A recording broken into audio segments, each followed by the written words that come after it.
Hi, my name is Madison Hayton, and today I'll be talking about Christmas Island National Park. Christmas Island National Park is located in the Indian Ocean, 1,500 kilometers west of the mainland of Australia. Christmas Island is in Australian territory, although it has not always been that way.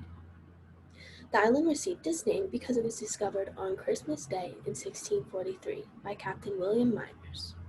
The island started out being a territory of Britain, starting in 1888. Then it later became a territory of Australia in 1958. The island did not have anyone living there when it was discovered, but it slowly became settled by many immigrants and refugees. Many of them were Chinese, and mostly everyone who settled on the island was there in order to start mining for phosphate. The island soils are rich in the mineral phosphate, and this is valuable. Therefore, many started mining for it. Until the 1990s, the main economy and source of revenue for the island was this phosphate mining. The island's first national park was created in 1980 on the southwest part of the island. In the following years, the protected area was expanded, once in 1986 and then again in 1989. The protected area covers 64% of the island and also extends into the oceans surrounding the island. The protected area was created because people began to notice the damages and changes being made by people settling on the island, and they knew that the island needed to be protected. The island was then categorized with an IUCN categorization system and was categorized as an IUCN Category 2, also known as a national park. By categorizing the island in this way, they were able to begin management of the island with specified guidelines. There are many threats to Christmas Island National Park. Things such as invasive species, phosphate mining, and sicknesses and disease. The main threat that I will focus on throughout this video is the mining of phosphate. The mining of phosphates has affected the soil on the island greatly. It takes away many of the essential nutrients needed to keep the island's plants and animals surviving.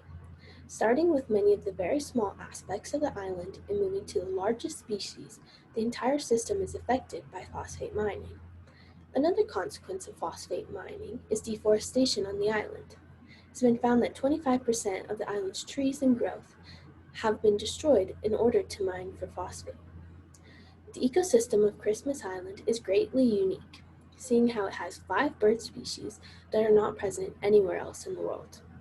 They are completely unique to Christmas Island National Park.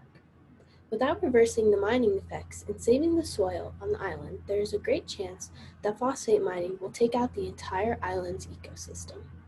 While the mining itself is a direct threat to the island, there are the underlying indirect threats as well. Some of those being the people that are coming to the island in order to do the mining. When people are introduced into the ecosystem, it throws off the balance of the island as well as all the species living there.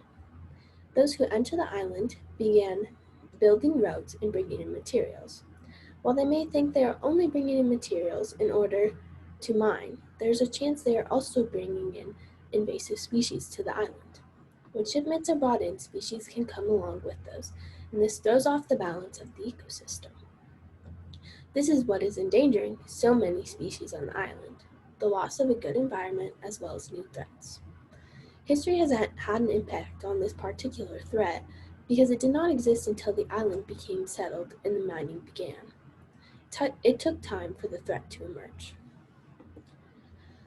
The protected area managers have been working on many comprehensive plans in order to save the area and make it last for many generations in the future.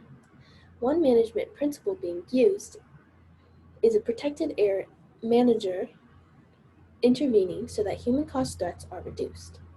This can be seen through the manager restricting phosphate mining and making those who want to participate obtain permits through him. This significantly reduces the amount of phosphate mining that will be occurring on the island. Another management principle that will be used is regulations coupled with adequate policing may be required to address some threats. This management principle is being implemented through the monitoring of land and sea access caves. This will restrict who is able to enter the island, as well as how many people are entering the island, in order to reduce noise pollution as well as regular pollution that is caused by visitors. It will also help to keep those with bad intentions off the island. Another management principle that will be used is involving the community in the effort of diminishing threatening processes. This can be seen through community involvement in community education to maintain the island's natural beauty. Christmas Island National Park is a beautiful mineral and diversity-rich island. Maintaining its natural state is beneficial to anyone and everyone because it contributes to the ecosystems of many areas in the world, and it should be your responsibility to help maintain this oasis in the sea.